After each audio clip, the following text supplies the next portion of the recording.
সরকার পাকিস্তান থেকে 12টি JF-17 block 3 যুদ্ধবিমান সংগ্রহের উদ্যোগ নিয়েছে। এর জন্য খরচ ধরা হয়েছে $720 মিলিয়ন, বাংলাদেশি মুদ্রায় যা প্রায় 8,856 কোটি টাকা। প্রধান উপদেষ্টার কার্যালয়ের এই সংক্রান্ত এক নথি থেকে জানা গেছে, এটি 4.5 প্রজন্মের মাল্টিরোল যুদ্ধবিমান, শক্তিশালী রাডার ও দূরপাল্লার ক্ষেপণাস্ত্রে সজ্জিত। এসব বিমানের প্রতিটির দাম $40 মিলিয়ন কাছাকাছি। ডিফেন্স টেকনোলজি অফ বাংলাদেশ ডিটিবির বরাতে এসব তথ্য জানা গেছে।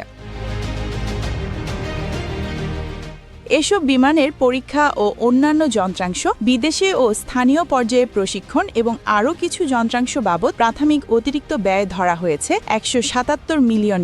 সব মিলিয়ে ব্যয় দাঁড়াবে 8,881 কোটি টাকা। বিমা, ভ্যাট ও অন্যান্য বাবদ 774 কোটি ব্যয় ধরা হয়েছে।